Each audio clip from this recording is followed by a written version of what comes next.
भगवान जिसकी हम कथा सुन रहे हैं ना, वो कैसा है? तो ऋषियों ने 3 भागों में बांटा, सच्चिदानंद, सत, चित और आनंद। 3 भागों में भगवान इसके अर्थ को बांटा है। जिसकी कथा हम सुन रहे हैं वो कैसा है? सबसे पहले सत आता है, फिर चित्त आता है और फिर आनंद आता है। पिछली जो कथा यदि आपको याद हो, आपने सुना होगा, तो मैंने इसका विस्तार से अर्थ, इसका व्याख्या इसके करी थी, लेकिन इस बार मेरा बिंदु दूसरा है, तो मैं उस बिंदु के ही अनुरूप व्याख्या करूंगा। सत्य का अभिप्राय होता है जिसके सामने हम झूठ अपना छुपा ना सके। कोई ऐसा आपके जीवन में है जिसके सामने हम झूठ को छुपा नहीं सकते। आपको ऐसा लगता है नहीं इसके सामने क्या छुपाना, इसको तो पता है। और कोई ना कोई ऐसा होता है, कोई ना कोई ऐसा जिसकी आप बहुत इज्जत करते हैं। प्रेम से बोलो ना, जय श्री कृष्ण। कोई ऐसा जीवन में आपको होता है, और मैंने कहा मेरी कथा प्रैक्टिकल, इसलिए आप बहुत समझ के सुनेंगे तो आनंद आएगा, क्योंकि विषय थोड़ा आगे का मैंने लिया है।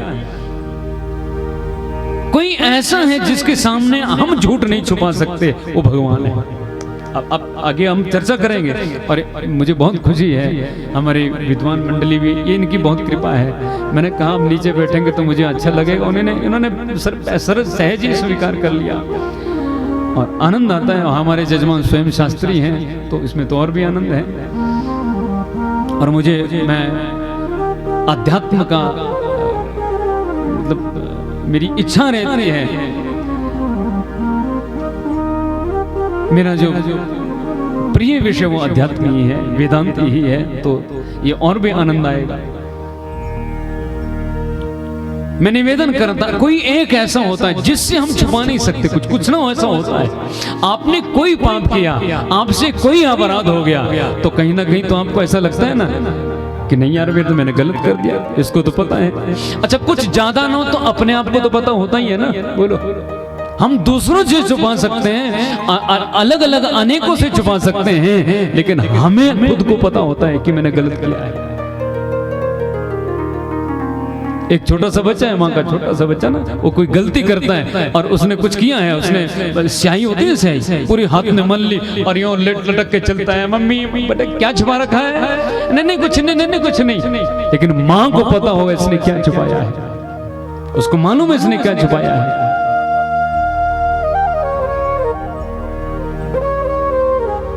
हम जितना मर्जी, जहां मर्जी, जैसे मर्जी घूम लें, हम जो मर्जी करें, लेकिन हमारे पिता को पता होता है मेरा बच्चा क्या कर रहा है। इसलिए हमारे यहाँ माता भी भगवान है और पिता भी भगवान है। त्वमेव माता च पिता त्वमेव।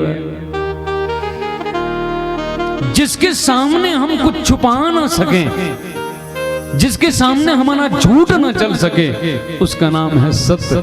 और सत्य मने वो प्रारंभिक सत्ता, सत्य मने वो ईश्वर होता है। और दूसरी बात कहें कि जिसके बारे में हमें कुछ पता ही नहीं है, वो ईश्वर है। जहां तक हमारी बुद्धि काम करे, जहां तक हमारी बुद्धि काम कर रही है, तो हम सांसारिक जीवन, सांसारिक चेतना देख रहे हैं। लेकिन जहां हमारी बुद्धि हार जाती है, हमारा मन सोचना बंद कर देता है, वहां से आगे समझ लो कि वही ईश्वर है, जिसके बारे में अभिज्ञात तस्य ईश्वर वेदांत कहता है। जो अभिज्ञात है, जिसके बारे में हमें मालूम नहीं है, वो ईश्वर है। क्योंकि जान ही तुम ही हो जाए, क्योंकि भगवान को जानने वाला भगवान जैसा हो जाता है। इसलिए जिसके बारे में हमें मालूम नहीं, वो सत्य माने ईश्वर है। और दूसरा अर्थ है चित्त। चित्त माने होता है चेतना। चेतना माने होती ऊर्जा, जिससे हमें ऊर्जा प्राप्त होती है, वो ईश्वर है। अब मंदिर में जाते ना, मंदिर में, और मंदिर में जाकर के प्रार्थना करते हैं, आरती करते हैं, हे भगवान ये हो जाए, ये भगवान ये हो जाए, ये भगवान ये हो जाए। अब बताओ मंदिर में होता क्या? पत्थर की मूर्ति होती है, बोलो, लोहे की होगी, तांबे की, पीतल की होगी, मूर्ति तो है। लेकिन वो पत्थर की मूर्ति हमें ऊर्जा प्रदान करती है, इसलिए वो मूर्ति नहीं है, वो भगवान है। बोलो होता है कि नहीं? उस पत्थर की मूर्ति के सामने हम नतमस्तक होते हैं, नाक रगड़ते हैं, क्योंकि हमें ऊर्जा प्रदान करती है वो। और यदि वो ऊर्जा दे, यदि वो चेतना हमें प्रदान करे, तो वो ईश्वर है। इसलिए उस प्रतिमा में, उस मूर्ति में वो चेतना होती है, वो ऊर्जा होती है, जिससे हमें करंट प्राप्त होता है।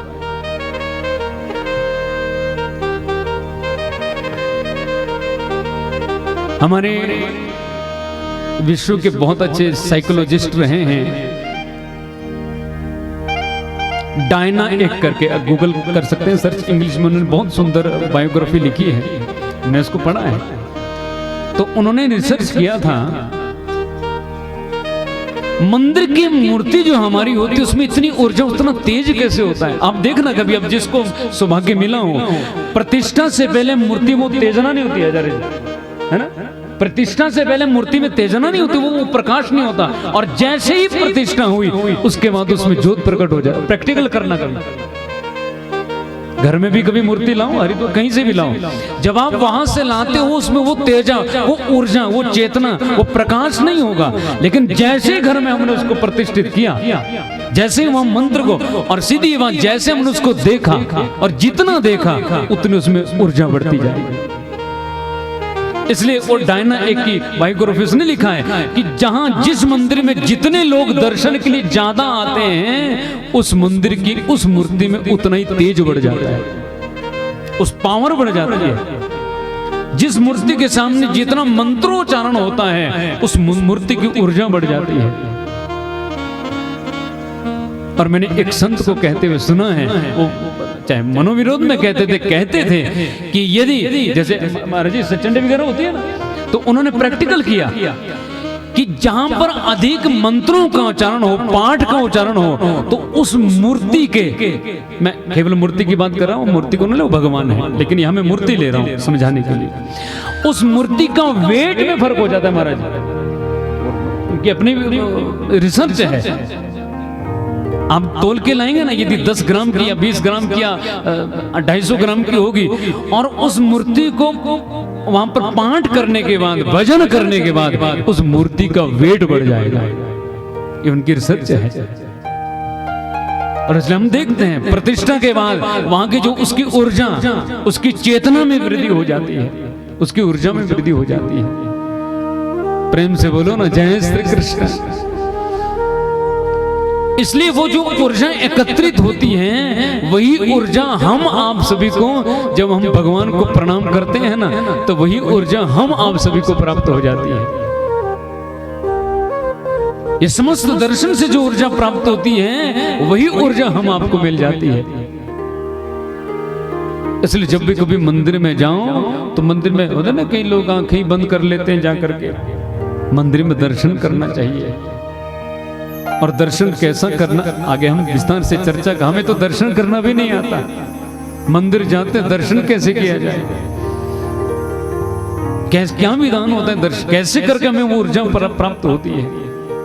तो मैं निवेदन करा था सत, और दूसरा चित, चित माने चेतना, चेतना माने ऊर्जा, और तीसरा जो शब्द निकला वो निकला आनंद। आनंद का अभिप्राय होता है उस ऊर्जा को हम जब ग्रहण करते हैं तो उसको कहते हैं आनंद।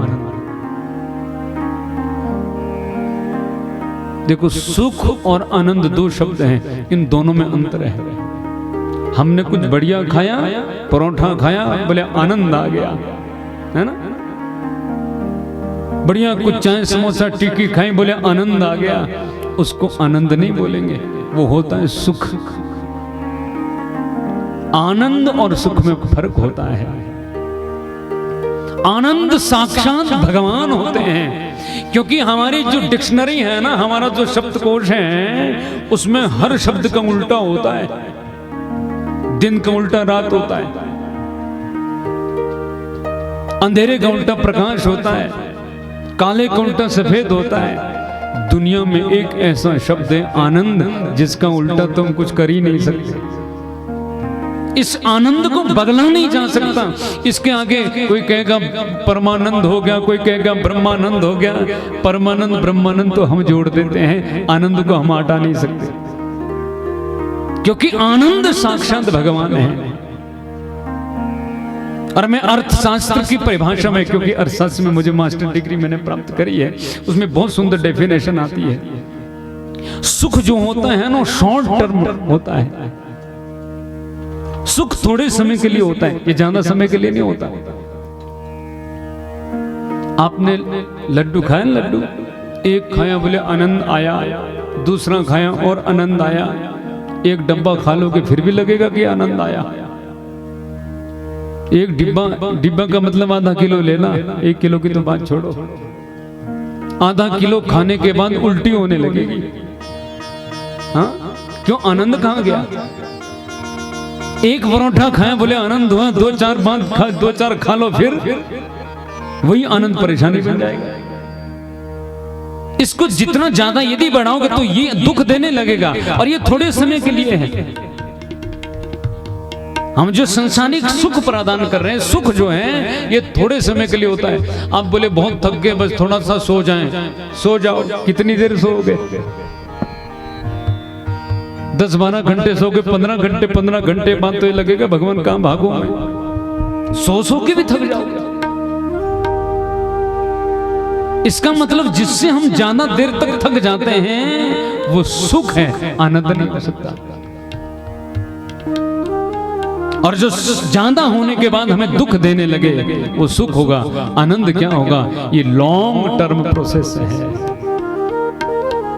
इस आनंद को, आनंद तो वो है जितना पाओ जितना पाओ जितना पाओ उतना ही आनंद आता जाता है।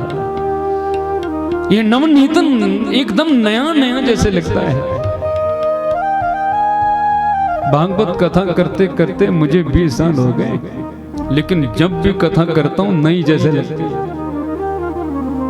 जब भी कथा करते हैं, जब भी किसी श्लोक को लेते हैं, नया जैसा लगता है। ऐसा लगा ये तो मैंने पढ़ा ही नहीं है, ये तो मैंने जाना ही नहीं है। एकदम नया जैसे लगता है। इतनी कथा हमने सुन ली, लेकिन जब भी सुने नवनूतन एकदम नई जैसे लगती है, नई जैसे लगती है। और हर एक कथा से एक नई ऊर्जा प्रदान होती है। जैसे इसमें तरेंगे वैसे इसमें डूबते जाएंगे। आज तो पहला दिन है ना, आज तो केवल अंदर हम गोता लगाया है केवल।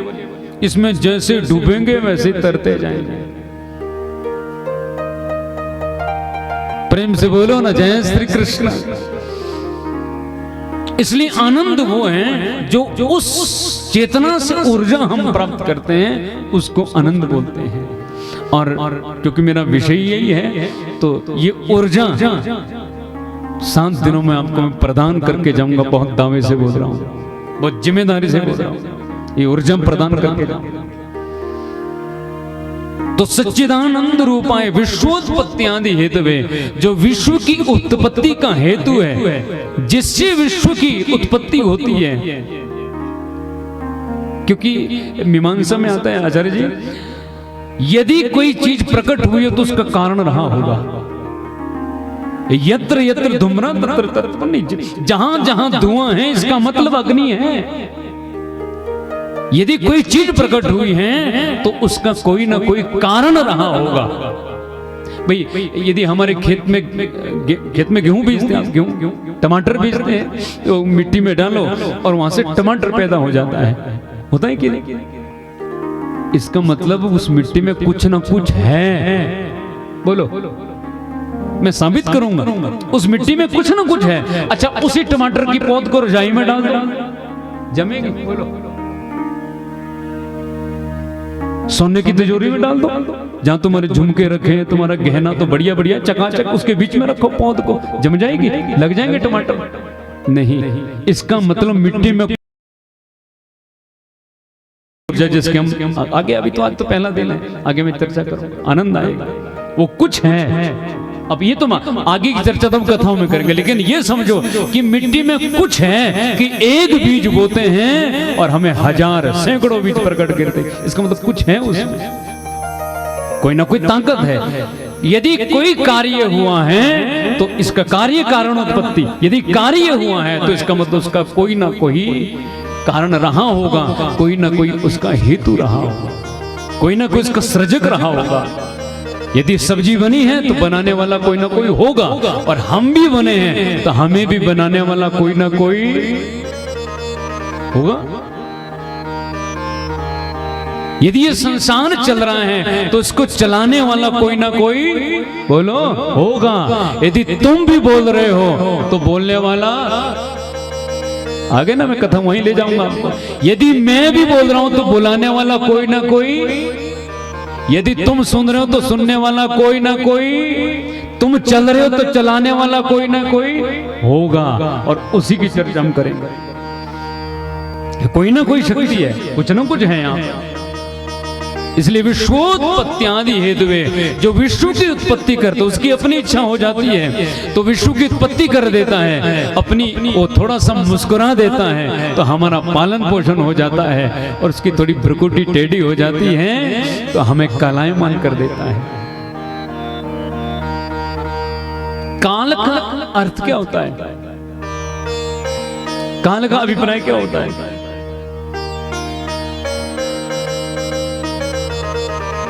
बोले सच्चिदानंद भगवान की।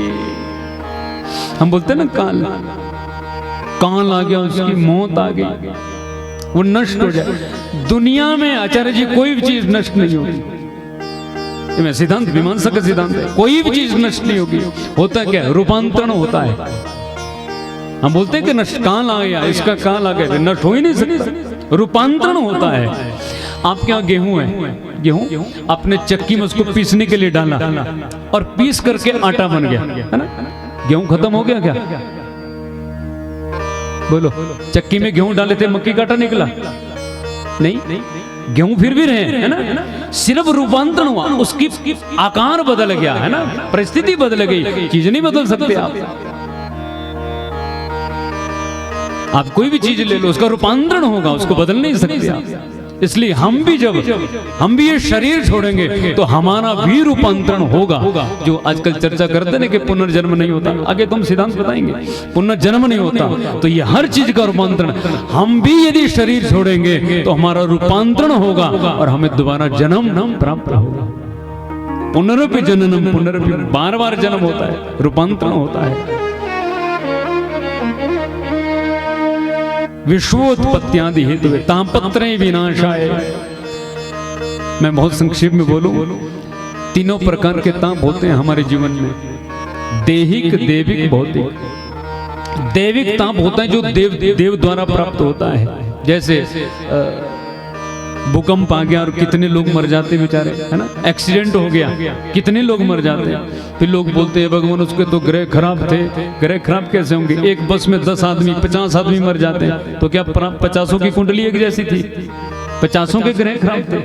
नहीं, इसको बोलते हैं दैविक दोष, दैविक ताप। दूसरा होता है दैहिक ताप, दैहिक जो शरीर से होता है हमारे, जब बुखार हो गया, जुकाम हो गया, ये दैहिक हो गया। तीसरा होता है भौतिक, भौतिक ताप होता है जो भौतिक वस्तुओं से हमें प्राप्त होता है, उस ताप को भौतिक ताप होता है। भौतिक वस्तुओं से में यदि हमारे पास कुछ है तो उसका भी हमें दुख है, और हमारे पास कुछ नहीं है तो उसका भी दुख है। बोलो, होता है ऐसा? मेरे पास गाड़ी नहीं है तो बड़ा दुख हो, भगवान काश मेरे पास गाड़ी होती, काश गाड़ी है कि नहीं, दुख, ये भौतिक दुख है। और जिसके पास है उसको टेंशन रहती है, तूफान आ गया, पता नहीं पेड़ ना गिर जाए ऊपर, होता है कि नहीं? भाई है भी तो भी दुख है, होने का भी तो दुख है। शरीर स्वस्थ है तो दुख है, नहीं है तो फिर दुख है। और यही सुख दुख की जो कल्पना, इसी के समन्वय में बिठाने के लिए सत्संग होता है। इसी समन्वय के लिए जीवन में सत्संग की आवश्यकता है, कथा की आवश्यकता है। तापत्रय विनाशाय, इन तीनों प्रकार के तापों पापों का विनाश के लिए श्री कृष्णाय वयम नमः बहुवचन की संज्ञा है, हम सब प्रणाम करते हैं। सुंदर मंगलाचरण काया, फिर अपने गुरु जी का ध्यान किया, सुखदेव भगवान का ध्यान किया सूत जी ने। ऋषि लोग कहने लगे गुरुजी हमारे कुछ प्रश्न आपसे हैं कि नेमिषे सूतमासीनम अविवाद्यम महामतिम कथामृतम रसस्वाद कुशल शौनको ब्रवीत। हम आपसे जानना चाहते हैं गुरुजी ये कलयुग के मनुष्य को मुक्ति मोक्ष कैसे मिले। ये कलयुग का मनुष्य बहुत भटक रहा है, इसके पास समय नहीं है। बहुत ध्यान से सुनना, 24 घंटे दिए हैं, 24 घंटे में भी 3 साढ़े 3 घंटे का भी समय हमारे पास नहीं होता। 7 दिन भी हम निकाल नहीं पाते मुश्किल से। और गुरुजी मान लो कहीं आकर के कथा में बैठ भी गया और कथा में बैठा तो फिर मन लग जाए, जरूरी नहीं है। ये मनीराम सबसे खतरनाक चीज है, हमारा मन लग जाए कथा में जरूरी नहीं है।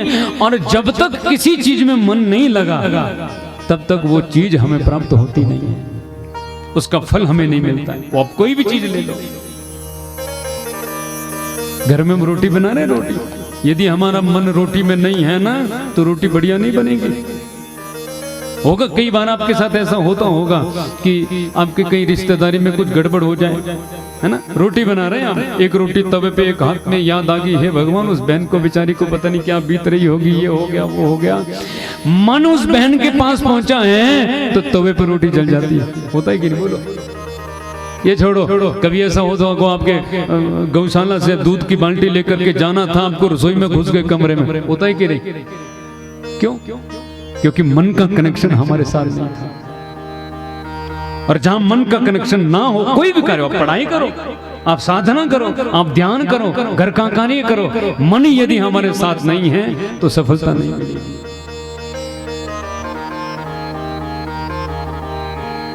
इसलिए कलयुग के लोगों का कल्याण, उसको मोक्ष कैसे मिले। और गुरुजी हम ये जानना चाहते हैं मोक्ष होता क्या है, मुक्ति क्या है। ये किसी गांव का नाम है, किसी माता बहन का नाम है मुक्ति। मोक्ष तो बोलते हैं मुक्ति मिले, होती क्या है मुक्ति, कैसे मिलती है मुक्ति। इसलिए ये 88,000 शौनकादि ऋषि मुनि सूत जी से प्रार्थना कर रहे हैं और इन्हीं भावों को ब्रह्मानंद जी ने अपनी पंक्तियों में ढाला है। हमारे राष्ट्र के बड़े दिव्य संत हुए ब्रह्मानंद जी, और ब्रह्मानंद ने बड़ी सुंदर पंक्तियां लिखी है। बता दो मोक्ष का मार्ग गुरु जी, मैं शरण तेरी। प्रेम से बोलो ना जय श्री कृष्ण। भाव से मीठी मीठी तालियां भी, आज तो पहला दिन है इसलिए मीठी मीठी तालियां भी बजाना। और क्योंकि संतों के पद हैं तो एक एक पद को समझना। आप हमारे राष्ट्र के संतों ने इतने सुंदर पद लिखे हैं कि एक एक पद में शास्त्र छुपे हैं। बता दो मोक्ष का मार्ग गुरु जी, मैं शरण तेरी। बता दो मोक्ष का मार्ग गुरु जी, मैं शरण तेरी।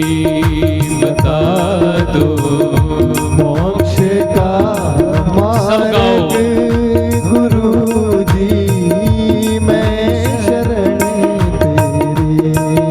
बता दो मोक्ष का मार्ग गुरु जी, मैं शरण तेरी। बता दो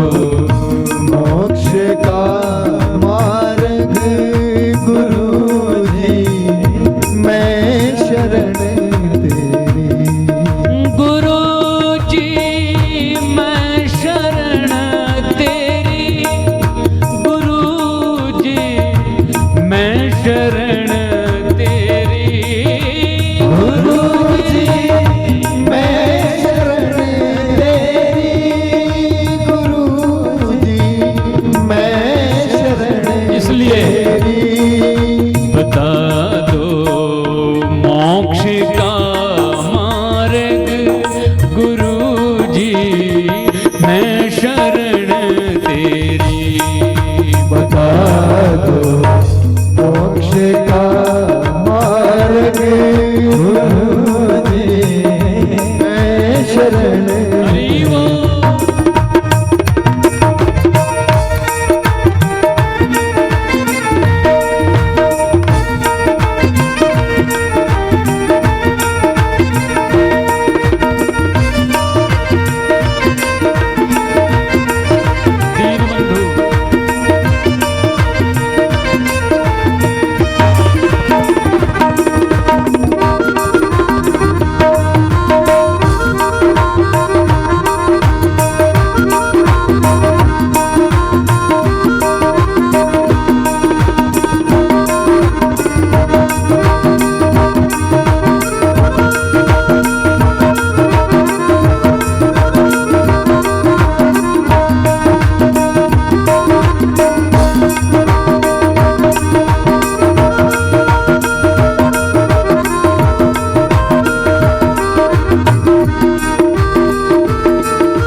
पंथ है भारे, जगत में बीच में ना अलग अलग पंथ किस्म के पंथ है भारे।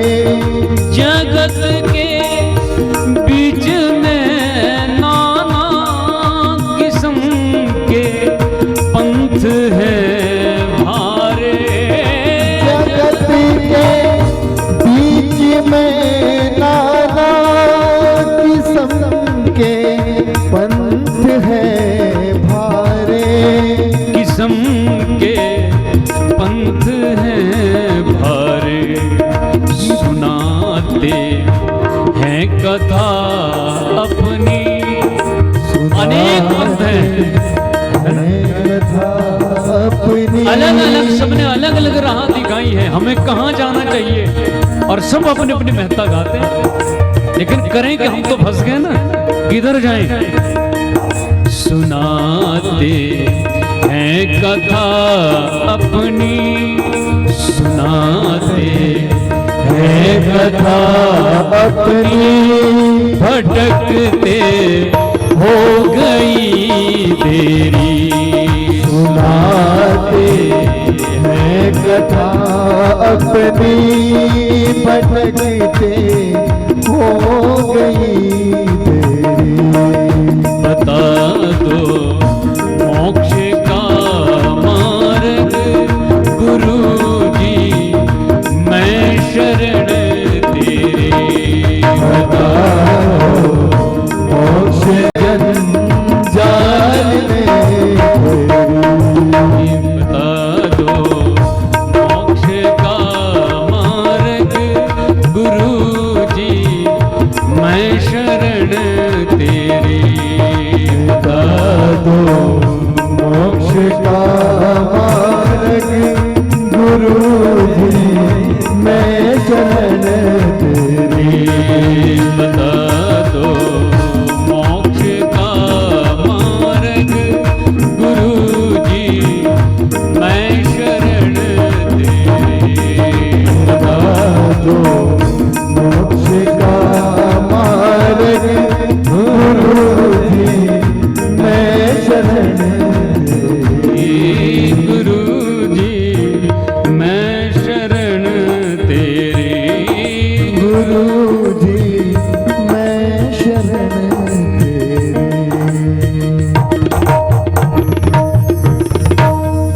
शौनकादि 88,000 ईस्वी कहने लगे,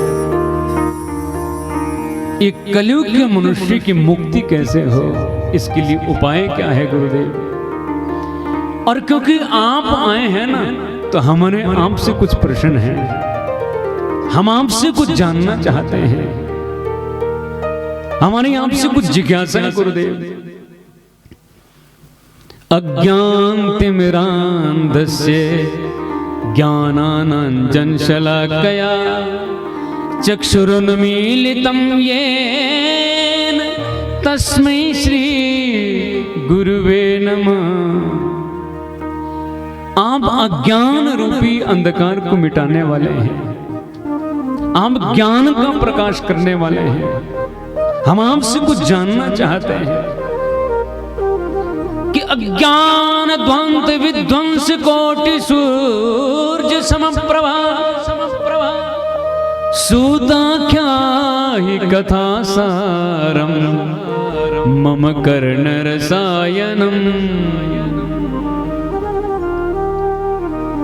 हम आपसे कुछ ऐसा सुनना चाहते हैं जो हमारे कानों को रसायन का काम करे। देखो जी, एक औषधि होती है जो खाई जाती है, पी जाती है। हम आपसे ऐसी औषधि सुनना चाहते हैं, जानना चाहते हैं जो कर्ण कानों से जो प्रविष्ट हो, स्वर्ण रंध्रेण कानों से अंदर जाए। और क्योंकि दुनिया के झमेले बहुत हैं गुरुदेव, यह घोरे कलो प्रायो जीवश्चाम असुरताम गता क्लेश करंतस्य तस्य विशोधने किम परायणम। बहुत सारी बातें कही शौनकादि ऋषि मुनियों ने, और अंत में तो कह दिया चिंतामणिर्लोक सुखम है। और यदि आपको याद हो, पिछली कथाओं में भी हमने बुलाए होंगे, अक्सर बुलवाता हूं, भागवत का निचोड़ है ये। उसमें से पहला है जो जन्मा है सो मरेगा जरूर। याद आया? आपको बोलना है जरूर, ठीक है? याद आ जाएंगे आप। जो जन्मा है सो मरेगा। आगे आगे कुछ लोग बोल रहे हैं, पीछे वाले तो चुप ही हैं, ये सारे अमर होके आए हैं बेचारे। नहीं बोलोगे तो बच जाओगे क्या? भगवान के नाम में कंजूसी नहीं करनी चाहिए।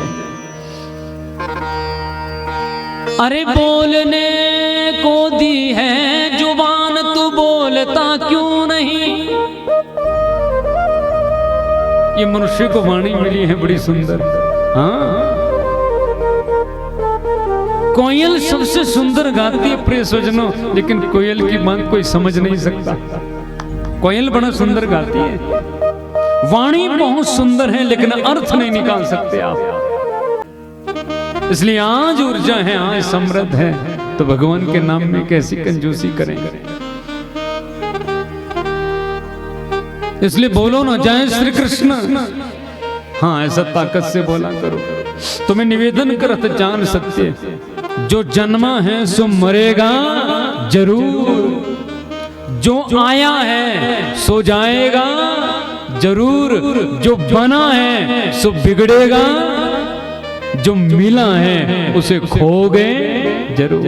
ये चार बातें याद रखना, नोट कर लेना, नहीं तो पंडित इंद्रपाल शर्मा करके YouTube पर सर्च कर लेना, ये 7 दिनों काम आएंगे तुम्हें। जिसका जन्म हुआ है उसको मरना पड़ेगा। यदि जन्म नहीं होता तो मरने की जरूरत नहीं थी, लेकिन जन्म हुआ है तो मरना पड़ेगा, पक्की बात है। राम गए रावण गए, गए हैं कृष्ण मुरार, लाखों चले गए हैं, हजारों हम आप सब तैयार खड़े हैं, ना जाने कब हमारा बुलावा आ जाए। बोलो, ना जाने वो कब श्वास आखिरी हो जाए। श्वासों का क्या भरोसा, रुक जाए कब कहां पर। इन श्वासों का कोई भरोसा नहीं है कहां पर रुक जाए, क्योंकि श्वासें हमें गिनकर के मिली है। ध्यान से सुनना, 8 करोड़ 8 लाख 8,808 मिली है, तो 9वीं मिलने वाली नहीं है। इसलिए श्वासें गिनकर के मिली है हमें, इसलिए इनको व्यर्थ मत गवाना।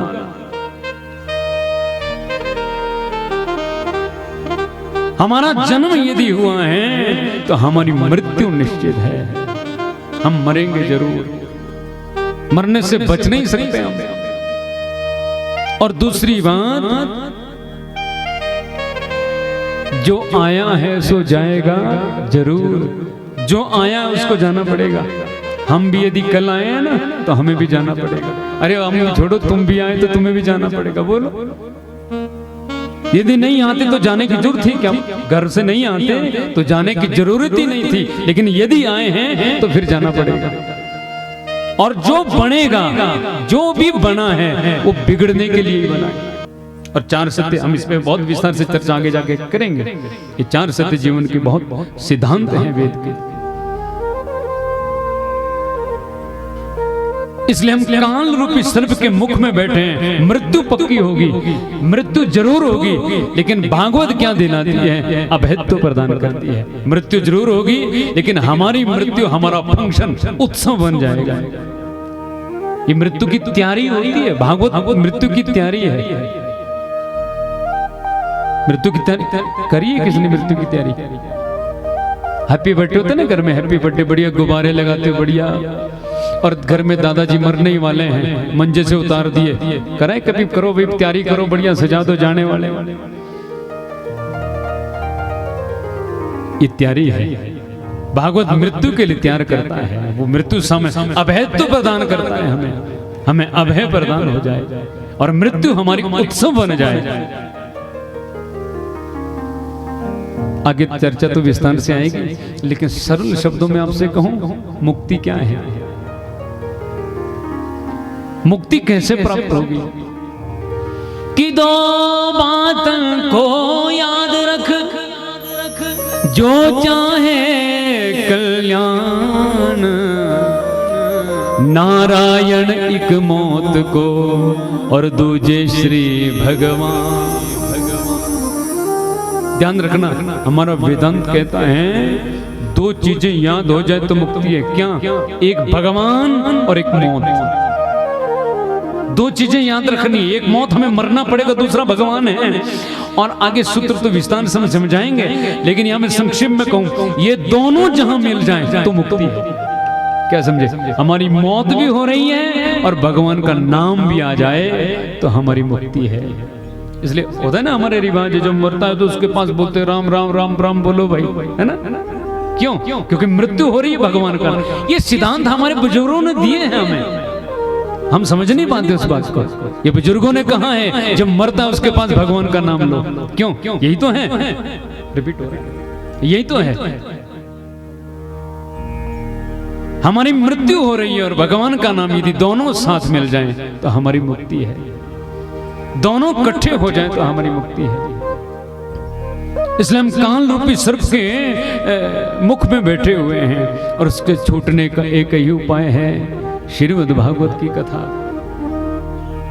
इसलिए मैं तुम्हें विशुद्ध श्रीमद् भागवत की कथा सुनाऊं ऋषियों, लेकिन ये कथा ऐसे प्राप्त नहीं होती। जन्मांतरे भवेत पुण्यम तदाम भागवतम लभेत। जन्मों जन्मों के जो पुण्य उदित होते हैं ना ऋषियों, तब कथा सुनने को मिलती है। ये तो मनुष्य की तो छोड़ो, देवताओं को भी भागवत कथा सुनने के लिए तड़पना पड़ता है, इतनी जल्दी से नहीं मिलती। एक बार राजा परीक्षित को सुखदेव कथा सुना रहे, सूत जी कह रहे हैं, उसी समय देवता लोग अमृत लेकर के आ गए। भागवत हमने बहुत सुनी है, मुझे मालूम है, क्योंकि परीक्षित को श्राप लगा है 7 दिन बाद मरने का, तो सुखदेव उनको कथा सुना रहे। एक कथा आपने सुनी है। वहीं पर देवता लोग पहुंच गए अमृत का कलश लेकर के। देवताओं ने कहा सुनो, ये परीक्षित मरने वाला है, मरेगा नहीं, अमृत पिला दो। और ये जो भागवत की कथा है ये आप हमें सुना दो। तो सुखदेव ने उन देवताओं को भगा दिया, और उनका भगाया नहीं बल्कि मजाक किया उनका, कि को कथा लोके, को सुधा को कथा लोके, को कांचा को मणिर महान, ब्रह्मरातो विचार एवं तथा देवंजहासहा। कहाँ ये मणि रूपी भागवत कथा और कहाँ तुम्हारा कांच रूपी ये अमृत, इसकी तुलना होती है कभी? वहां से भगा दिया। देवता लोग परेशान ब्रह्मा के पास पहुंचे, महाराज जी समझ में नहीं आता, ये भागवत में ऐसा क्या है कि हमारा अमृत ठुकरा दिया? ब्रह्मा ने कहा कुछ ना कुछ तो है भैया। क्या करें? तो ब्रह्मा ने तराजू लिया और तराजू लेकर के संसार में रखे और दूसरे पलड़े में भागवत रखी। लेकिन जैसे पलड़े में भागवत रखी तो भागवत वाला पलड़ा झुक गया और ब्रह्मा को कहना पड़ा गौरवेण इतिम। अपने गौरव के कारण भागवत वाला पलड़ा झुक गया और ब्रह्मा जी को कहने लगे हे देवताओं, ये भागवत कोई ग्रंथ नहीं है, ये भागवत कोई पोथी भी नहीं है, ये भागवत कोई किताब भी नहीं है, ये भागवत तो साक्षात कृष्ण है। प्रत्यक्ष कृष्ण है, वही भागवत में लिखा है। भागवत कोई पोथी, कोई ग्रंथ, कोई पुस्तक नहीं है, भागवत साक्षात कृष्ण है, भागवत साक्षात भगवान है। एकादश स्कंद में जब कथा आती है ना, भगवान धरातल को छोड़ करके जाने लगे तो भगवान की बहुत प्रिय मित्र है उद्धव, बड़े ज्ञानी है उद्धव, बृहस्पति के शिष्य हैं। उद्धव ने भगवान से पूछा मैं आपके साथ चलूंगा। भगवान ने कहा देखो जी, सब अकेले आए, अकेला जाना पड़ेगा। जाना तुझे भी है, मुझे भी है। यदि मैं भी जन्म ले आऊं तो मुझे भी जाना पड़ेगा, तू भी जाएगा उद्धव। तो जाना तो अपने अपने हिसाब से है। उद्धव कहने लगा तो देखो मैं आपके दर्शन के बिना नहीं रह सकता, आप जाएंगे तो मैं और ये आपके भक्त आपका दर्शन कैसे करेंगे? भगवान का चिंता मत कर उद्धव, आज के बाद जब मेरा शरीर छूटेगा ना तो मेरी ये ज्योत भागवत में समा जाएगी। इससे पहले भागवत था, लेकिन जब भगवान इसमें समाए तो ये भागवत बन गया। बोली भागवत भगवान की, यही भागवत भगवान हो गया क्योंकि भगवान इसमें समा गया। तो कलयुग में जो भी मेरा दर्शन करना चाहता है, कृष्ण कहते हैं, वो भागवत के रूप में मेरा दर्शन कर सकता है।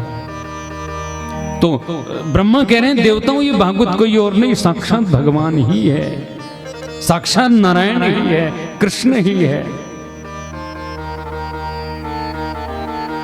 सूत जी कहने लगे देखो जी, महात्म्य में तो नारद जी ने भी सनकादिक ऋषि मुनियों से सुना था। नारद ने कैसे सुना? बोले एक दिन नारद जा रहे थे घूमने के लिए और घूमते घूमते नारद जी के मन में विचार उठा, मन में शांति नहीं मिली। पूरी धरातल देखूं कहीं ना कहीं तो मुझे शांति मिलेगी। तो अहम तो ज्ञात्वा यातो, सूत जी कह रहे हैं नारद जी घूमे और घूमते घूमते घूमते नारद जी बद्रिकाश्रम पहुंचे। वहां जाकर के 4 संत मिल गए और 4 संतों ने पूछा नारद जी से, थोड़े उदास है नारद जी, कथम ब्राह्मण दीन मुखम कुतश्चिंता तुरो भवान त्वरित घुम्यते कुत्र कुतश्च गमनम तब। कहां से आ रहे हो, कहां जा रहे हो? और नारद जी ने उन ऋषियों को अपनी व्यथा बताई। आप पूछ रहे मैं कहां से आ रहा हूं, तो मैं आपको बताता हूं। एक दिन बैठे बैठे मेरे मन में विचार हुआ, भगवान ने पूरी दुनिया बनाई, जरा देख के आऊं इस पूरी दुनिया में सुखी कौन है, इस पूरी दुनिया में आनंद में कौन है, जरा मैं देख के आऊं। और मेरे मन में भाव उठा तो मैं निकला।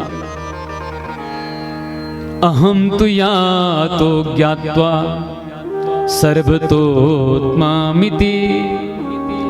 पुष्करम च प्रयागम च काशीं गोदावरीं तथा। अनेक अनेक तीर्थों में मैं गया, देखूं कहीं कहीं तो शांति मिलेगी, कहीं तो अच्छा लगेगा। लेकिन नारद जी कह रहे हैं भगवान मैंने देखा तो मेरे मन में तो उद्वेग आ गया। क्या देखा?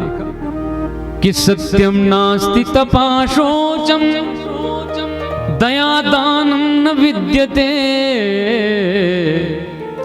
उदरम वर्णो जीवा वरा का कूट भाषिणा। सत्यम नास्ति, कोई भी आदमी सच नहीं बोलता है। सत्य बोलना लोगों ने छोड़ दिया है। और आपको सच्ची कहूं, जिसके पास मोबाइल है, कोई 2-4% आदमी ऐसा संत महापुरुष होगा जो सच बोलता होगा, बाकी झूठ बोलते। होते खेत में हैं, बताते मैं तो नैना टिक कर गया हूं भैया। हाँ, ये आपसे झूठ बुलवा देता है। इसलिए सत्यम नास्ति तपः, तपः माने तपस्या नहीं करते लोग। तपस्या की तो छोड़ो, पहले इतनी ऋषि मुनि तपस्या करते थे कि हजारों वर्ष लग जाते थे। ऋषि ने इतनी तपस्या करी कि उनके शरीर में दीमक लग गई। आप सोचो कितना बैठा होगा ऋषि। लेकिन आज के हम मनुष्य 3 घंटे 3.5 घंटे भी नहीं बैठ सकते। 3 घंटे में कभी तो ऐसे हो जाएंगे, कभी फिर ऐसे हो जाएंगे, कभी टांगे सीधी कर देंगे व्यास जी के, और हमारे चरण के दर्शन भी करते रहो, कथा भी सुनाते रहो। महाराज तपस्या नहीं है, शौचम शुद्धता नहीं है। एक ही थाली में बैठकर के 4-4 लोग खा जाते हैं। कैसा पशुओं का जीवन हो गया है।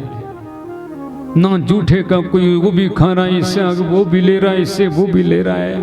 और जितनी दुर्दशा तो शहर के, वैसे तो मुझे कम चांस मिलता है शादी में जाने का, लेकिन जब मैं जाता हूँ बहुत नज़ारा देखने को मिलता है। जब भोजन की होता है ना, और कैसे लोग दौड़ते हैं, फिर दूसरे का जूठा वो खाएगा, उसका जूठा वो खाएगा। हमारे शास्त्रों में जूठा खाना मना किया गया है। कई लोगों की तो ऐसी धारणा, नहीं जूठा खाने से प्यार बढ़ता है। ना तो हमारा शास्त्र गवाही देता है, ना हमारा विज्ञान कहता है।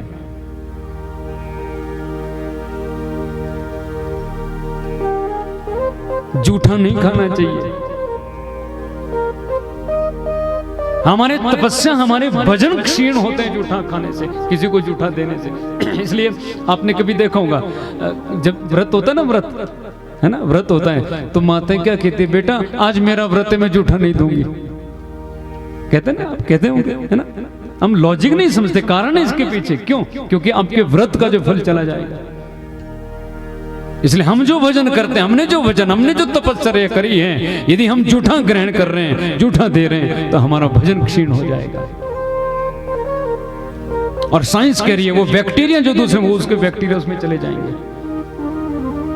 ये तो कोरोना ने थोड़ी सीख दे दी कि लोगों को हाथ दिलवाना सिखा दिया थोड़ा सब कुछ। नहीं तो हाँ, खाना खाने के बाद भी लोग भी हाथ नहीं धोते।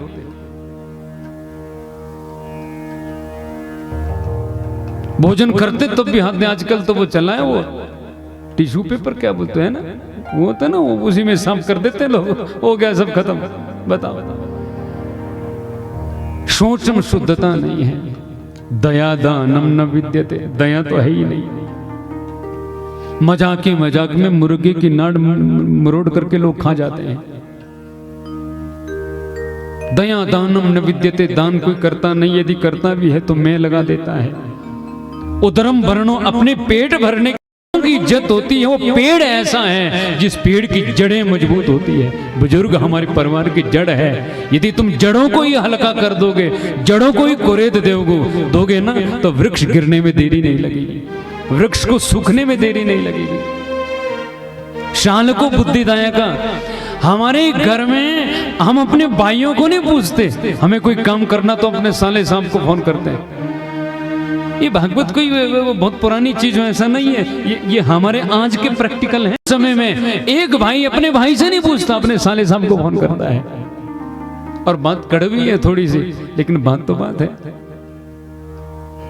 हमारी बहन भी अपनी जेठानी देवरानी से नहीं पूछती, अपने मायके फोन करती। भगवान मिलेंगे कैसे? कौन कहता कि भगवान आते नहीं, द्रौपदी के तरह हम बुलाते नहीं। भगवान तो आने के लिए तैयार है, लेकिन हमने बुलाया क्या? हमारा तो भगवान से इतना ही नाता है, हे भगवान मेरे को नौकरी दे दे, नौकरी मिल गई, हमारा भगवान का किस्सा खत्म। हे भगवान मेरी फसल थोड़ी गड़बड़ हो रही, ठीक हो जाए, फसल ठीक हो गई, हमारा हिसाब खत्म। और हमने भगवान से कुछ मांगा और भगवान ने हमें दिया नहीं, तो हम कहते देखो भाई ये वाले देवता में तो सत्य नहीं है। हाँ, ये देवता नहीं कर सकता, ये भगवान नहीं देता है। हम भगवान पर दोष दे देते हैं। बहुत ध्यान से सुनना, हमारे जीवन में जो भी हमें मिलेगा वो हमारे कर्मों से मिलेगा। गीता में बड़ा प्रचलित श्लोक है, कर्मण्येवाधिका रस्ते मां फलेषु कदाचन। कर्म करो, फल की इच्छा नहीं करो, क्योंकि फल तो परमेश्वर के पास है। देखो, भगवान ने दो आजादी हमें दी है। एक, हम कुछ भी विचार कर सकते हैं और हम कोई भी कर्म कर सकते हैं। आप कुछ भी सोचो, आपके लिए मनाही नहीं है। आप कोई भी विचार करो मन में, आप स्वतंत्र हैं। भगवान नहीं बोलता आप ये सोचो, भगवान नहीं बोलता ये सोचो, आप जो मर्जी सोचो, तुम्हारी स्वतंत्रता है। और हम जो मर्जी कर्म करें, ये हमारी स्वतंत्रता है। लेकिन एक चीज भगवान ने अपने पास रखी है, क्या? उस जो तुमने कर्म किया है, उस कर्म का फल भगवान ने अपने पास रखा है। जैसे एक टीचर है ना, अध्यापक परीक्षा लेता है, क्वेश्चन पेपर बनाता है, बच्चे फिर उसमें परीक्षा, बच्चे परीक्षा में क्या लिखे, बच्चे स्वतंत्र हैं। पेपर चल रहे हैं, वो पेपर में जो भी लिखे उनको छूट है पूरी, लेकिन पेपर चेक करना या फिर नंबर देना ये टीचर के हाथ में है, ये परीक्षक के हाथ में है। इसलिए हम कर्म करें ये हमारे हाथ में है, विचार करें हमारे हाथ में है, लेकिन फल देना भगवान के हाथ में है। और मैं तो कर्मवादी आदमी हूं। हमें इस जीवन में जो भी प्राप्त हुआ है ना प्रिय स्वजनों, वो हमारे कर्मों से मिला है। हमारे जैसे कर्म होंगे हमें वो ही चीज मिलेगी, दूसरी मिलने वाली नहीं है। मैं तो यहां तक कहता हूं, हम आपके यहाँ आए हैं और यदि आपकी 4 रोटी खा रहे हैं ना, तो इसका मतलब ये है कि कभी छामला वाले को खिलाई होगी, कभी आपको खिलाई होगी, आप अपना हिसाब पूरा कर रहे हो, है ना? एक कर्म से जुड़ी एक एक चीज। हमारे आपके पता नहीं क्या हमारे भाषा बोलते हैं अंजल पानी, अंजल पानी बोलते हैं ना, कि आपके घर का अंजल पानी, इसका मतलब कर्म आपके घर से जुड़ा था। और जितने दिन का जुड़ा होगा उतने दिन ही खा पाएंगे। और जितनी हमने दी है ना, किसी ने 4 टाइम की 2 टाइम की दी, तो सुबह भी परोठे खाएंगे, शाम को फिर खाएंगे। बोलो, किसी ने 1 टाइम की दी होगी तो 1 टाइम की खाएंगे, जो दी होगी वो खाना पड़ेगा।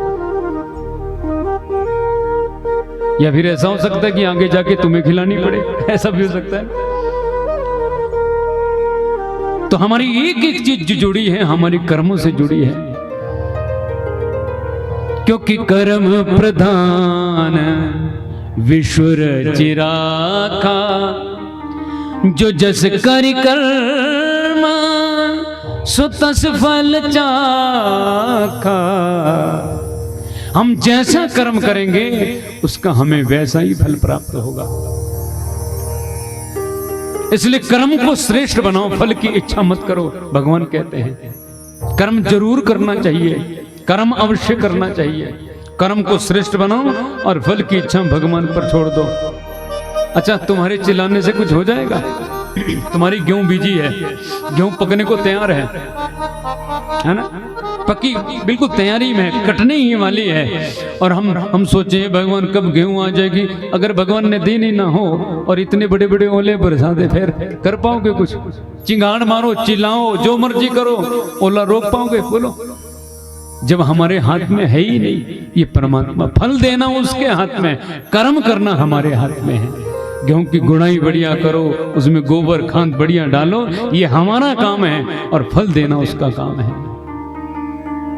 इसलिए भजनानंदी के लिए आवश्यक है वो भजन करे, फल की इच्छा ना करे।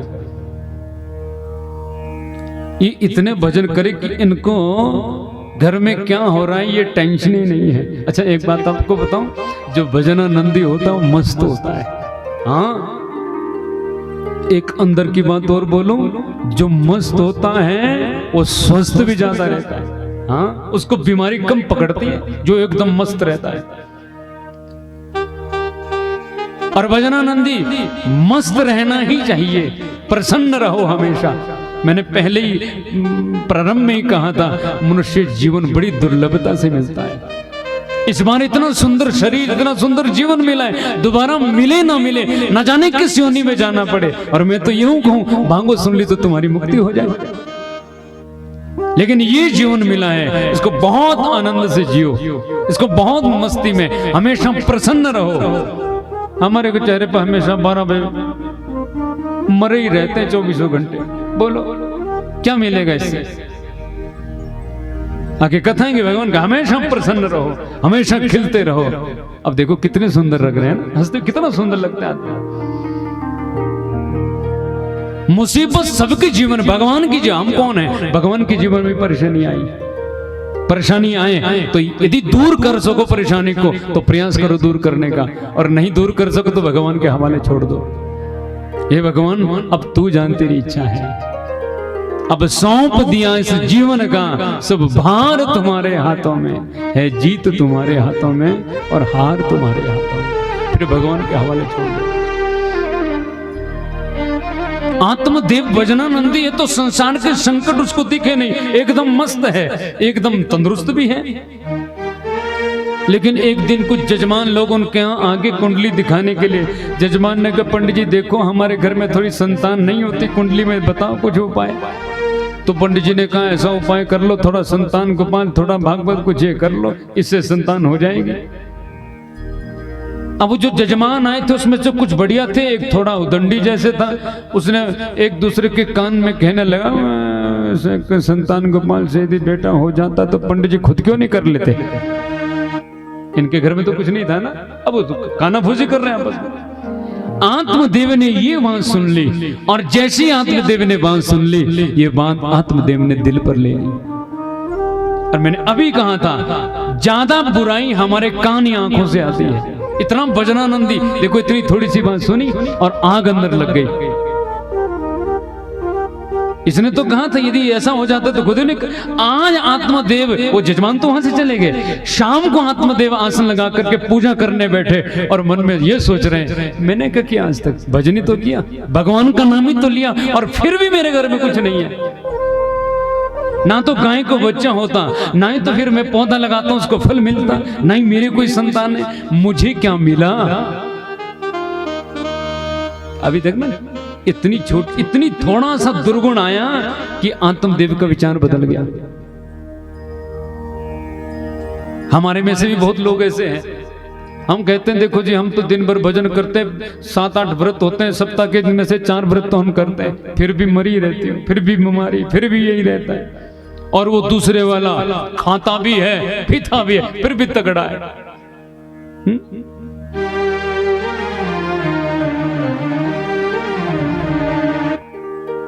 थोड़े से भी दुर्गुण आने से जीवन के विचार बदल जाते हैं। और अब तो सोचने लगा मुझे भजन करके क्या मिला, अरे इससे बढ़िया तो मैं मरी जाऊं, मृत्यु ही मेरी हो जाए। इतना विचार मन में बनाया कि सुबह होते तो आत्मदेव रस्सी उठा करके मरने के लिए निकल गए। आप विचार करो, त्रिकालवादी संध्यावादी तो ब्राह्मण का जब ये हाल हो सकता है, हम आप कौन है?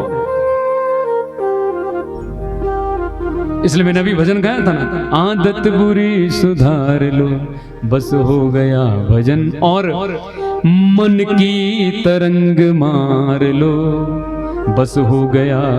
यदि मन को, पिछली कथा यदि आप YouTube पे जिन्होंने सुनी होगी, बहुत सारे श्रोता मेरे यहाँ बैठे, मन पे ही कथा करी थी, क्योंकि ये जो इंद्रियां है ना, आंखें कान, ये डाटा कलेक्टेड है, ये डाटा कलेक्ट करती है और मन इसको संधान करता है।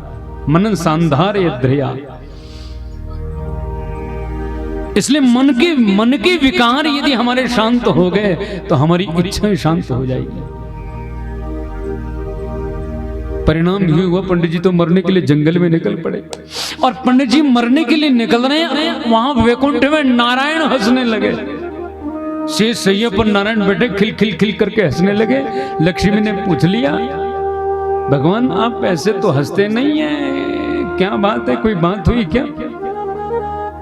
लक्ष्मी से भगवान कहने लगे बात कुछ नहीं है, एक पंडित जी मरने जा रहे हैं। लक्ष्मी कहने लगे बाबा भगवान पागल हो गए हो क्या? अरे पंडित जी मरने जा रहे, कोई हंसने की बात है? भगवान कह रहे मैं इसलिए हंस रहा हूं क्योंकि भजनानंदी ब्राह्मण की जब ये हालत हो सकती है तो सामान्य संसारिक जीव क्या करेगा? देवी मुझे शिक्षा देनी पड़ेगी। तो भगवान एक दंडी का संत का वेश बनाया, और वो जो पंडित जी जा रहे थे ना आत्मदेव मरने के लिए, उनके सामने खड़े हो गए। महात्मा कहने लगे भगवान ही तो कहने लगे कहाँ जा रहे हो पंडित जी? पंडित जी ने कहा कहाँ जाना? मरने जा रहा हूँ। और कहाँ जा रहा? क्यों मर रहे हो? बोले कुछ है ही नहीं, बार बार मरने से बढ़िया एक ही बार मर जाओ। वो संत है, वो तो भगवान ही हो तो खुद। पंडित जी कह रहे सुनो, अच्छा तो मर जाऊं कोई बात नहीं, लेकिन मरने से सब कुछ मिल जाएगा।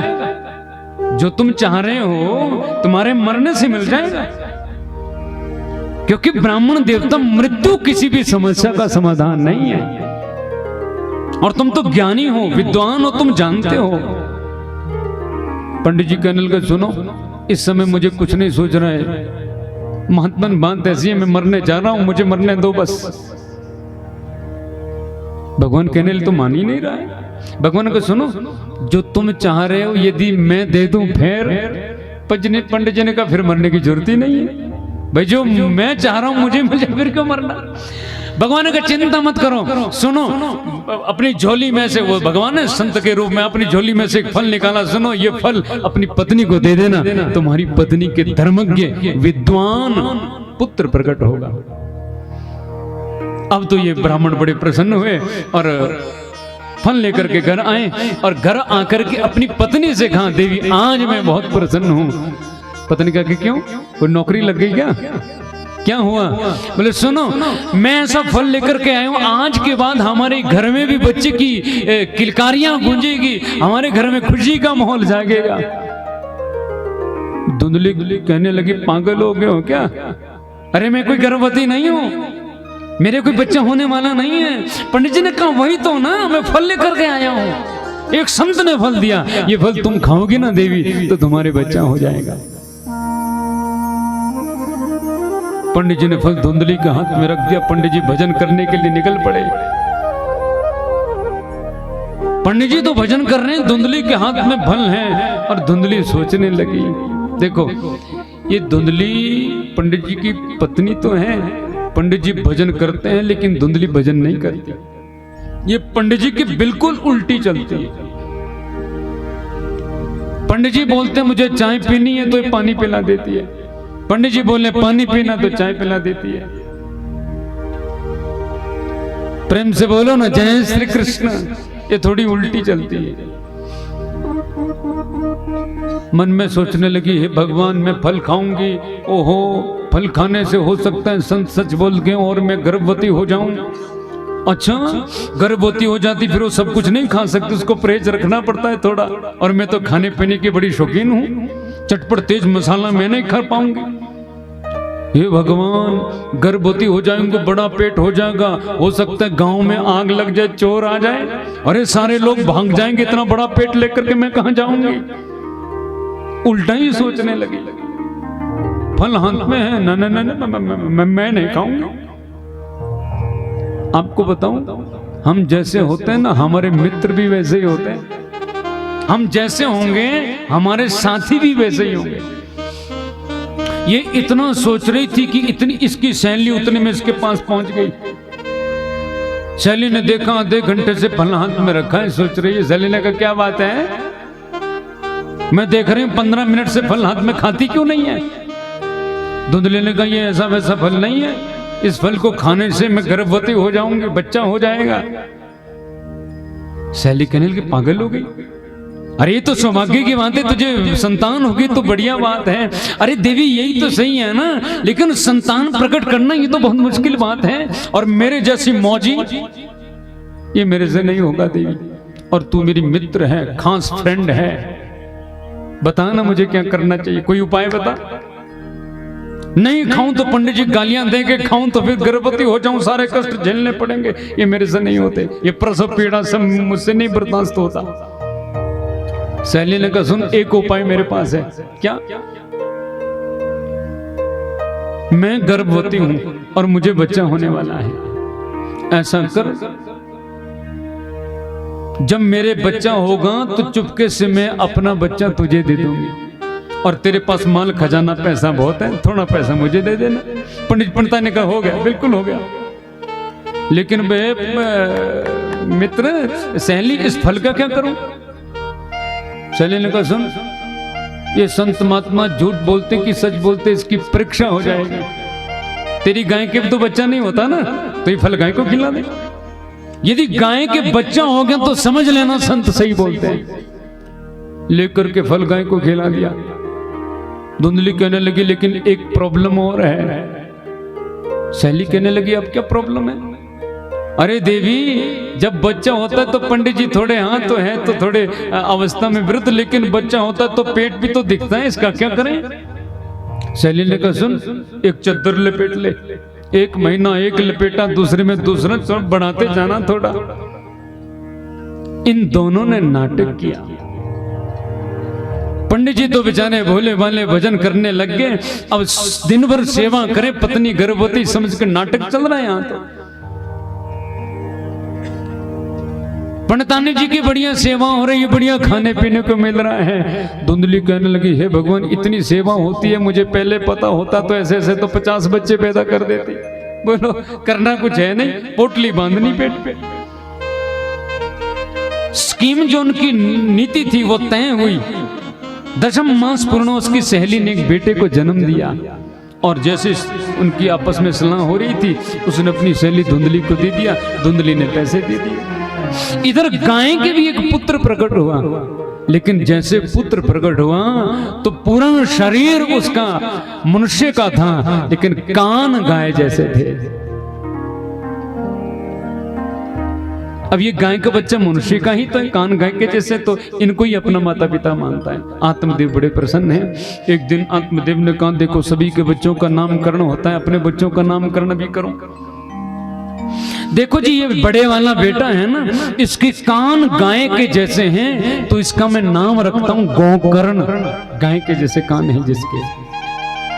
धुंधली ने कहा वो बाबा ठीक है, वो गाय के बेटे का रख दे, अपने बेटे का रखो ना। आत्मदेव ने कहा सुनो, अरे बच्चे के नाम के साथ भगवान का नाम जुड़ा होना चाहिए। आपको बताऊं, जिस नाम का कोई अर्थ नहीं होता ना, उस आदमी का भी कोई अर्थ नहीं होता, जिसके नाम का अर्थ नहीं होता। इसलिए नाम बड़ा सोच समझ के रखना चाहिए। और हम बच्चों का नाम रखें तो कोशिश करो उसमें भगवान का नाम आए। यदि तुमने अपने बच्चों का नाम कृष्ण, कन्हैया, गोपाल कुछ भी रखा ना, और तुमने 10 बार गोपाल दिन में अपने बच्चे को बोला, तो 10 बार भगवान का नाम आ गया।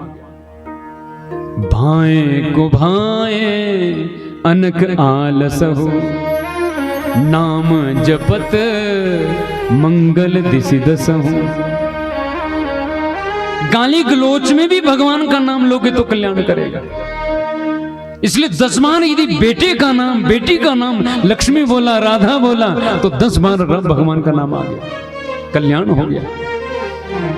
आगे कथाएं की अजामिल की बहुत विस्तार से सुनेंगे हम। इसलिए नाम बढ़िया, आज के जैसे नहीं टिंकू पिंकू चिक्की मिक्की लिक्की जो भी मुंह में आ गया और रख लिया। नाम बढ़िया होने चाहिए। आत्मदेव ने सोचा मेरा नाम आत्मदेव है, बेटे का नाम रखूंगा आत्माराम। देवी, इसका नाम आज के बाद आत्माराम पड़ेगा।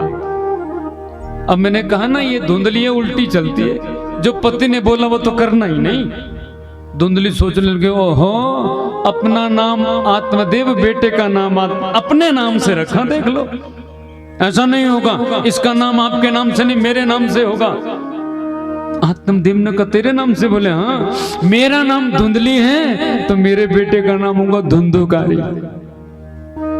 और जैसे नाम हो गया वैसे गुण पड़ गए। गोकर्ण पंडितो ज्ञानी, धुंधुकारी महाखला। धुंधुकारी अंधताई हुआ, गोकर्ण विद्वान हुए, विद्यालय में पढ़ने के लिए जाते। गोकर्ण तो ज्ञानी हुए, लेकिन धुंधुकारी अंधताई। अभी छोटी मोटी जुआ खेलने लगा, छोटी मोटी गलत आदत पड़ गई, जो ना खाना चाहिए तो खाने लगा। लेकिन एक दिन घटना हो गई, ये धुंधुकारी शराब पी करके घर आ रहा है, और जैसे झूलता हुआ घर आ रहा है, और आंगन में चारपाई पर पिता आत्मदेव बैठे हुए हैं। आत्मदेव ने जैसे देखा, हे भगवान, ये मेरा बेटा धुंधुकारी मदिरा शराब पी करके घर आ रहा है। भगवान ने हमें ब्राह्मण कुल में प्रकट किया है, हम ब्राह्मण कुल में प्रकट हुए, भजन करना हमारा धर्म है, और मेरा बेटा ब्राह्मण होकर के शराब पी रहा है। आत्मदेव के मुख से एक बात निकली, इससे बढ़िया तो मेरे पुत्र होता ही नहीं। और उस समय में ज्यादा भजनानंदित, ज्यादा भजन करता था, लेकिन अब पुत्र हुआ है, क्या करूं इस बेटे का। आत्मदेव उठे और गाली डांटने लगे धुंधुकारी को, तुम्हें शर्म नहीं आती? अरे जहां पर तुम्हारे पढ़ने लिखने के दिन है, विद्या अध्ययन करने के दिन है, तुम शराब पीते हो। प्रेम से बोलो ना जय श्री कृष्ण। शराबी को बोलो कि शराब अच्छी नहीं है तो उसको बिल्कुल बढ़िया नहीं लगेगा। अरे धुंधुकारी तो नशे में था, दूध था, गाली देने लगा पिता को। गाली गलौज पिता के साथ करने लगा। महाभारत का वाक्य है, यदि संतान पिता को गाली गलौज करे, गाली दे, इसका मतलब वो अपने माता पिता की हत्या कर रही है। अपने बड़े भाई को, पिता को गाली देना, उसकी हत्या हो जाती है। महाभारत का आगे कथा भी आएगी, अगर समय लगा तो बताएंगे। युधिष्ठिर को अर्जुन के सामने एक समस्या आई थी ना, जब गांडीव को गाली दी थी और अर्जुन का प्रण था, मेरे गांडीव धनुष को गाली देगा तो उसको मैं मार दूंगा, लेकिन मारूं किसको? तो युधिष्ठिर भाई है, तो भाई को कैसे मारूं?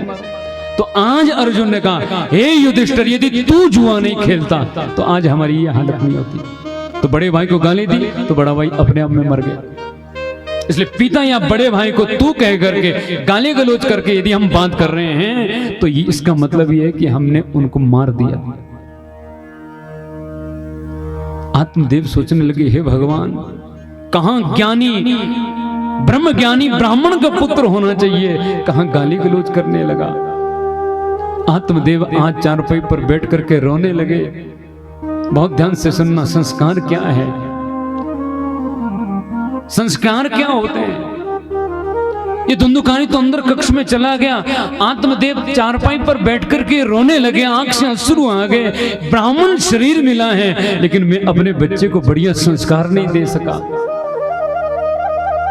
माता शत्रु पिता बेरी, ये न बालो न पाठिता। वो माता शत्रु है, वो पिता बैरी है, जो अपने बच्चों को बढ़िया संस्कार ना दे सके। ध्यान रखना, सबसे बड़ी पूंजी यदि हमारी बच्चों की हमारे लिए कोई है तो वो संस्कार है। यदि तुमने बढ़िया संस्कार बच्चे को दे दिए तो तुमने सबसे बड़ी प्रॉपर्टी अपने बच्चे के नाम कर दी। आत्मदेव के आंखों में आंसू। उसी समय गोकर्ण कहीं से आ रहे थे और गोकर्ण ने देखा, हे भगवान, मेरे पिता की आंखों में आंसू। और गोकर्ण दौड़े दौड़े पिता के पास पहुंचे, पिता के चरणों में प्रणाम किया। ध्यान से सुनना, ये सत्संग संस्कार देखिए। एक जिसको संस्कार नहीं है वो गाली गलौज करके चला गया, और दूसरा जो भजनानंदी है, जो सत्संगी है, वो पितृ भक्त है, वो चरणों में बैठा है। पिताजी, इस बेटे को धिक्कार है यदि बेटे के होते हुए बाप की आंखों में आंसू आ जाए। आप बताओ ना, आपको क्या परेशानी है? आपको कोई शारीरिक कष्ट है? आपको किसी ने कुछ बोलना है, आप मुझे कहो ना, क्या बात है? आत्मदेव ने कहा, बेटा, मैं इतना पढ़ा लिखा नहीं हूं, तू तो पढ़ा लिखा है। आज मेरे जीवन में समस्या आ गई है। आज मेरा अपना बेटा शराब पी करके आया है, क्या करूं मैं? जिस घर में भजन होना चाहिए तो उस घर में ऐसे कुकृत्य हो रहे हैं। बेटा, मुझे क्या करना चाहिए? मेरा मन बहुत दुखी है। प्रेम से बोलो ना जय श्री कृष्ण।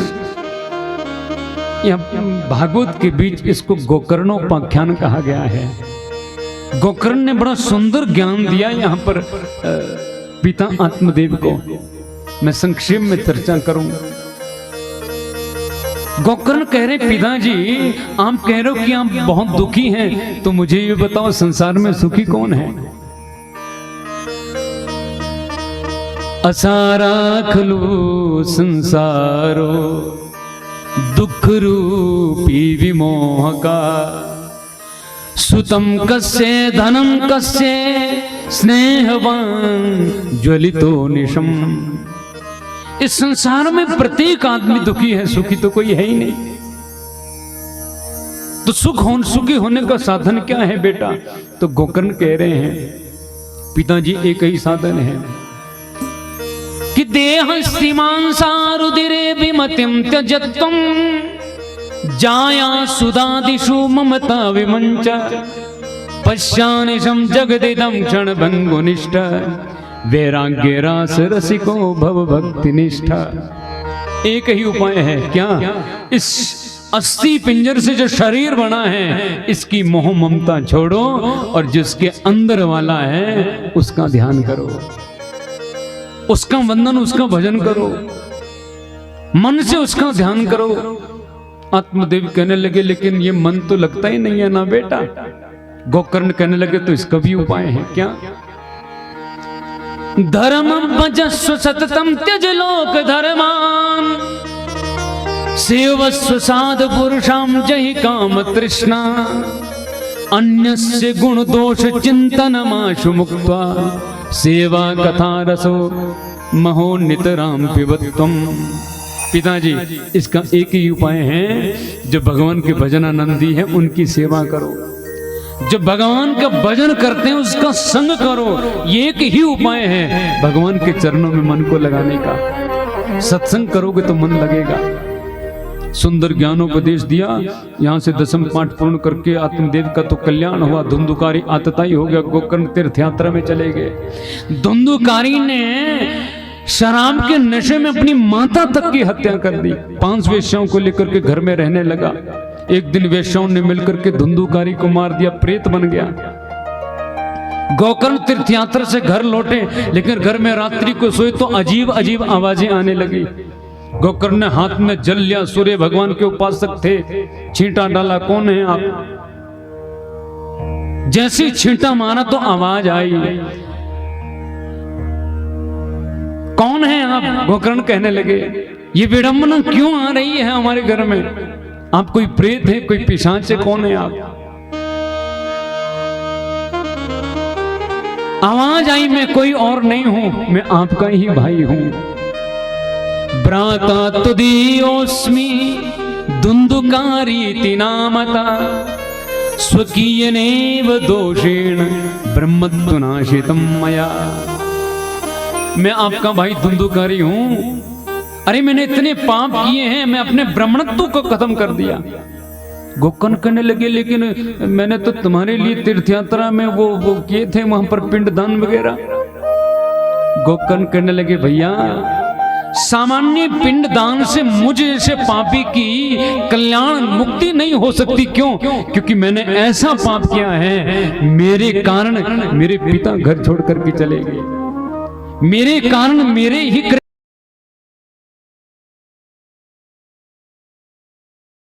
सदगति सामान्य पिंड से नहीं हो सकती।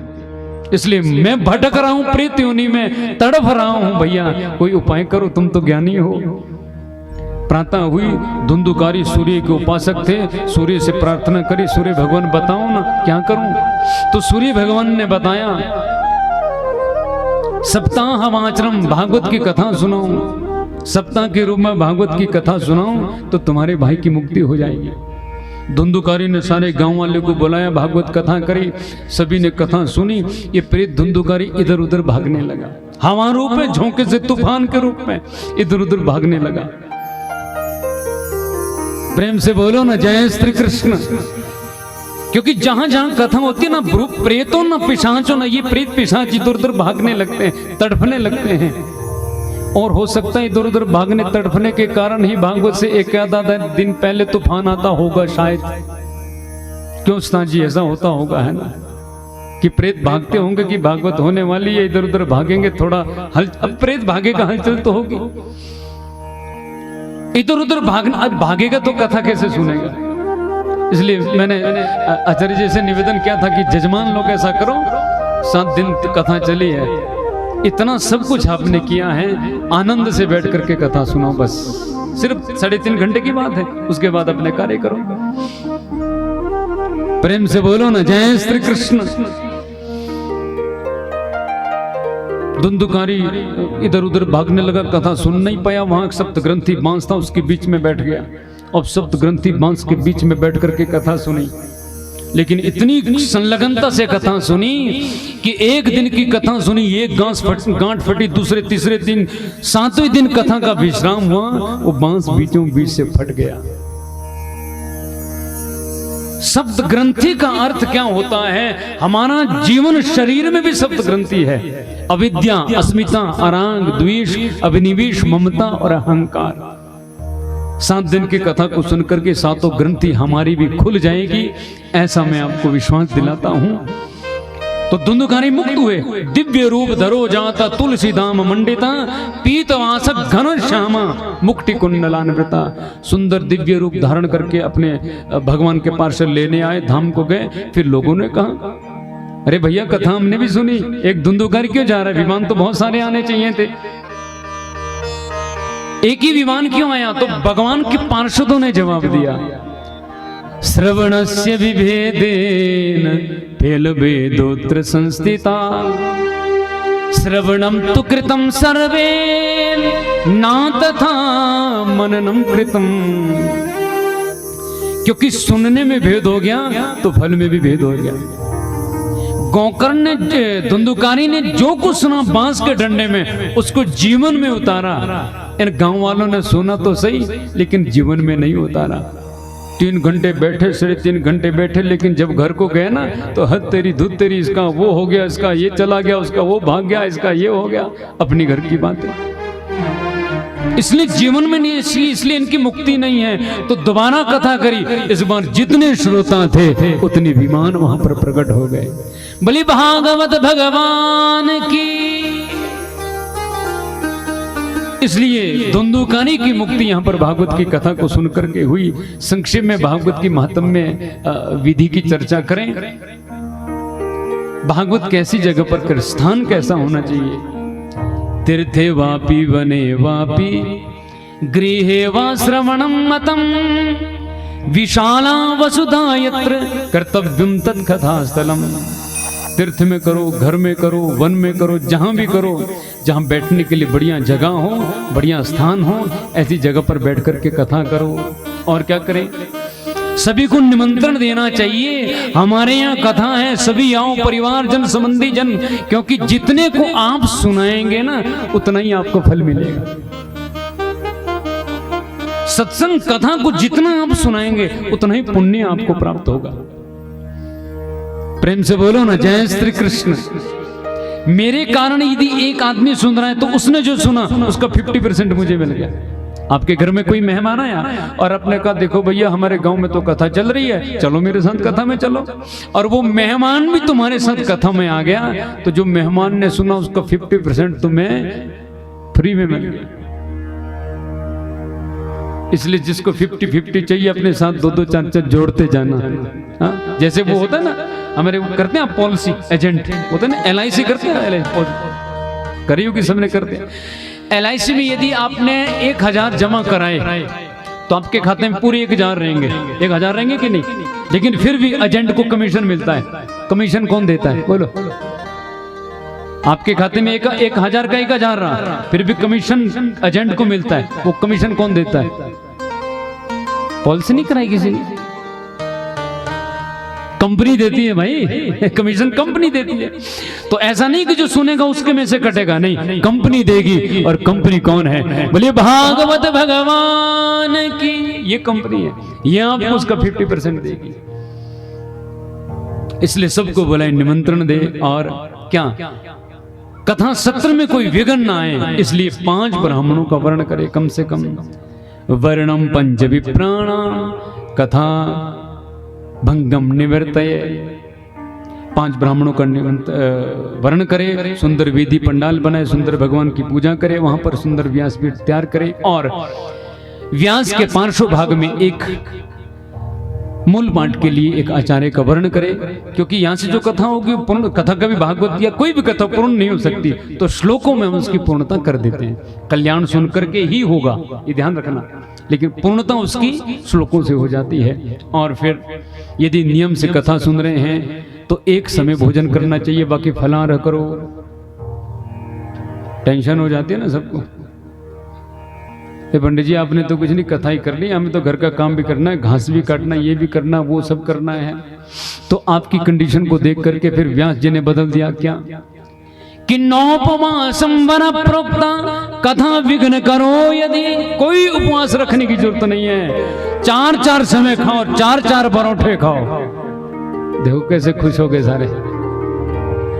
हाँ, लेकिन शर्त क्या है कि जैसे 4-4 समय 4-4 परोठे खा करके आओ, वैसे ही 3-3.5 घंटे बैठ करके कथा भी सुनो। और यदि कथा नियम से सुन रहे तो यहाँ पे कुछ नियम पता है। अक्रोध ना, कम से कम 7 दिन तक क्रोध ना करें। अक्रोध ना, पर निंदा, किसी की निंदा ना, चुगली ना करें। और अशब्द भाषण, कोई ऐसा शब्द हमसे ना निकल जाए जो जिसका कोई किसी को बुरा लगे। 7 दिन तक नियम है। जो ना पीने जैसी चीज वो पीनी नहीं चाहिए, समझ गए आप लोग। जो ना पीने जैसी है वो कम से कम 7 दिन तक नहीं पीनी चाहिए। और जो ना खाने जैसी है वो 7 दिन तक नहीं खानी चाहिए। इतना तो हो जाएगा ना, सिर्फ 7 दिन की बात है, हो जाएगा भाई। मैं समझ रहा हूं जो मुंडी नहीं हिला रहे इसका मतलब वो नहीं मान रहे हैं। बोले सच्चिदानंद।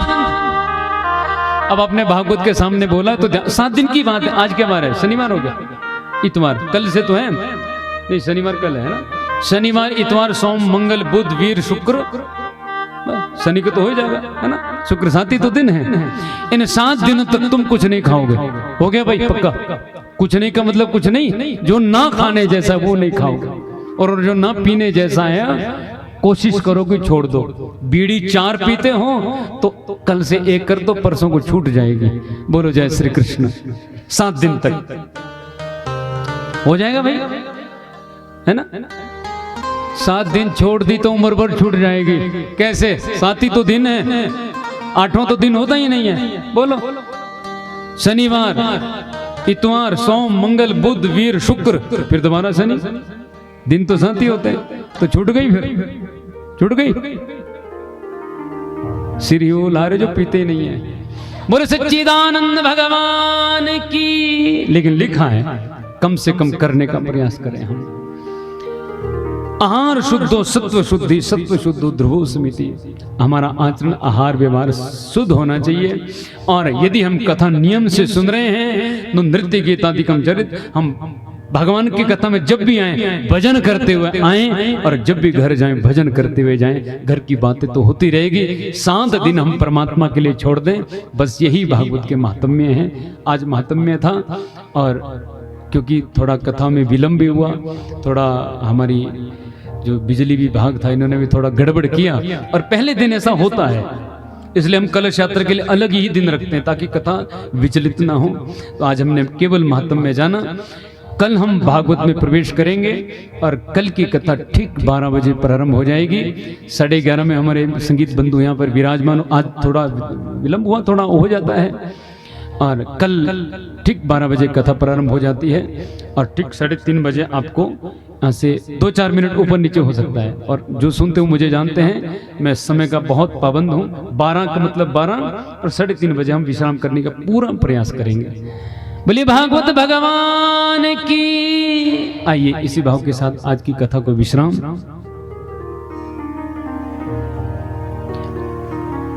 आचार्य जी कुछ हमारे जो जजमान लोग हैं वो आरती के लिए आ जाएं। आप बैठे बैठे आरती भी कर सकते हैं, खड़े खड़े भी कर सकते हैं, जैसी आपकी इच्छा भावना हो वैसे करो। आइए।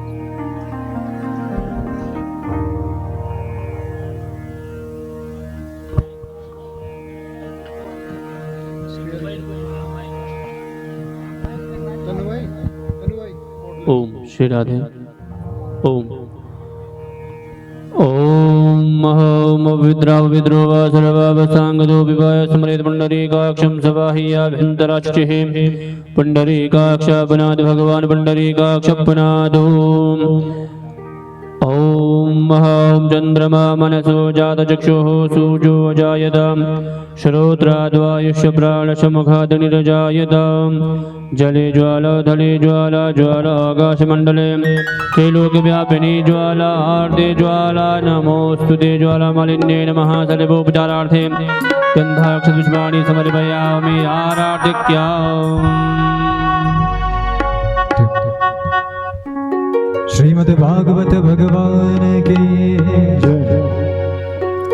श्री बांके बिहारी तेरी आरती गाओ, श्री बांके बिहारी